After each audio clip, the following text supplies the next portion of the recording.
ada ulama berceramah, setiap ada ulama berfatwa, Rasulullah tahu sama ceramahnya. Karenanya sejak itu beliau kalau diminta fatwa buka kitab lagi, takut ditegur, diralat oleh Rasulullah. Karena orang soleh saudara. Kalau kita yang biasa keliru ceramahnya nggak pernah ditegur. Paling yang tegur ya orang begitu. Karena bukan makom. Kalau orang-orang soleh itu merasakan kehadiran Rasulullah SAW. Dulu ya di Mekah ada ulama asal Minang, namanya Syekh Ahmad Khatib Minangkabau. Syekh Ahmad Khatib ini terkenal alim, terkenal wali. Kalau mengajar di Masjidil Haram, Syekh Ahmad Khatib ini gak pakai pengeras, jamaahnya paling ramai, orang yang ngaji pada beliau paling ramai.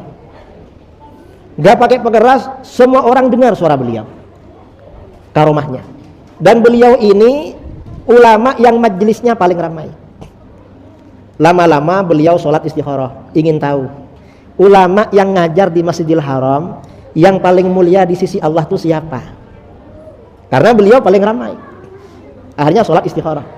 Setelah sholat istikharah bermimpi Rasulullah SAW. Apa kata Rasulullah? Ulama yang ngajar di Masjidil Haram yang paling mulia di sisi Allah bukan kamu, tapi ulama yang mengajar di sebelah pintu sebelah sana. Coba kamu datangi. Akhirnya besoknya didatangi. Nggak taunya ulama yang mengajar di sebelah pintu itu muridnya cuma satu orang. Ngajarnya ngajar Al-Quran. Baru kalau satu orang ini sudah selesai menerima murid satu lagi. Nggak banyak muridnya. Artinya apa?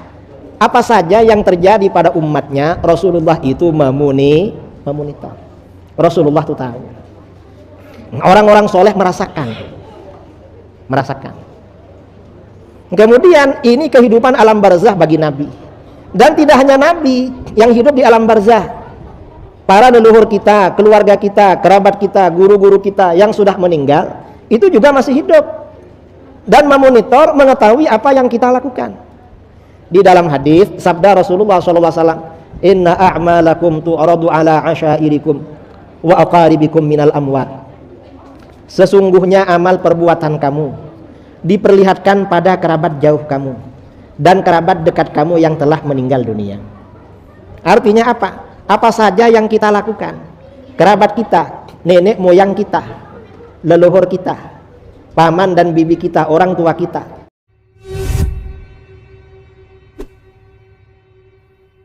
Luar biasa. Di antaranya juga tokoh sufi yang sangat ma'ruf, Alwi Al-Maliki. Mohon maaf saya sebutkan namanya karena dia sangat terkenal. Alwi Al-Maliki yang ada di Mekah yang sudah meninggal, yang banyak orang Indonesia belajar tempat dia. Ini tokoh sufi besar. Apa perkataan dia dalam bukunya Mafahim yang bagi Antusahah? Dia punya buku membantah Wahabiyah yang dia beri judul pemahaman yang harusnya diperbaiki. Dia mengatakan, "Fal mutasarrifu fil kaun huwa Allah Subhanahu wa ta'ala. Wa la yamliku ahadun syai'an illa idza mallakahu Allah dzalika wa adzina lahu fi tasarrufi fihi." Yang mengatur alam semesta hanyalah Allah semata. Dan tidak bisa mengatur alam semesta kecuali orang yang telah diberi hak oleh Allah, hak otonomi untuk mengatur alam semesta. Di antara yang diberi hak otonomi tersebut adalah Nabi SAW.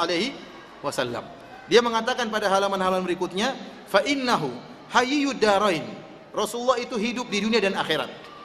Daimul inaya bi immatihi, senantiasa memperhatikan umatnya. Mutasarrifun bi idznillah fi syu'uniha wa khabirun bi ahwaliha, dan dia bisa mengadakan pengaturan dengan izin Allah dalam pengaturan perkara-perkara umatnya dan mengetahui tentang kondisi umatnya. Ini kesyirikan. Apakah Nabi setelah meninggal mengetahui kondisi umatnya? Tidak ada. Tadi hadis setelah kita sebutkan, kata Allah, innaka la tadri ma ahdatsu ba'dak. Kau tidak tahu apa yang terjadi setelah itu. Nabi Isa pun tidak tahu apa yang terjadi setelah dia meninggal. Ini keyakinan dia, Rasulullah mengetahui kondisi umatnya. Bahkan bukan cuma mengetahui, mutasarrif, mengatur kondisi umatnya. Ini ada syubhat di antara mereka bahwasanya ada hak otonomi yang Allah berikan kepada siapa? Kepada Nabi SAW, dan juga Allah berikan kepada wali. Oleh karena jangan heran kalau antum dapati sebagian orang-orang sufi yang ekstrim meyakini bahwasanya wali memiliki hak otonomi untuk mengatur sebagian makhluk ini. Ini kedustaan. Mana dalil bahwasanya Allah Subhanahu wa taala memberikan kepada dia hak otonomi. Tidak ada dalilnya. Bahkan malaikat yang Allah berikan ya hak untuk mengatur, itu pun tidak bisa mengatur seenaknya. Harus berdasarkan perintah Allah Subhanahu wa taala. Tidak ada hak otonomi. Tidak ada hak otonomi dalam alam semesta ini. Di antara tauhid rububiyah, kita meyakini bahwasanya tidak ada yang mencipta dan mengatur alam semesta ini semata-mata kecuali Allah Subhanahu wa taala. Malaikat pun tidak bebas mengatur alam semesta, tidak. Bagaimana kemudian kita meyakini bahwasanya orang soleh diberi kemampuan, diberi hak otonomi untuk mengatur alam semesta? Ini kesyirikan yang ada dalam orang-orang Syiah dan juga diikuti oleh sebagian orang-orang Sufi. Sebagaimana kita katakan kepada Khomeini bahwasanya memang Allah, kekuasaan Allah tidak terbatas dan Allah mampu menjadikan pasir sebagai obat. Tapi mana dalilnya bahwasanya pasir kuburan wali jadi obat? Mana dalilnya? Kita bilang jangankan pasir, kotoran pun bisa jadi obat kalau Allah kehendaki. Tapi bahasanya mana dalilnya? Itu cuma khayalan.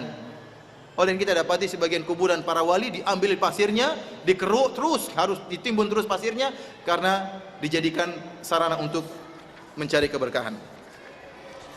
Ikhwani fillah azani Allah wa iyyakum. Itu mukaddimah. Sekarang kita masuk dalam buku Idahram. Silakan buka pada halaman 119. Karena kita pengajian sampai jam 12 insyaallah. Antum sabar ya. Ana juga sabar.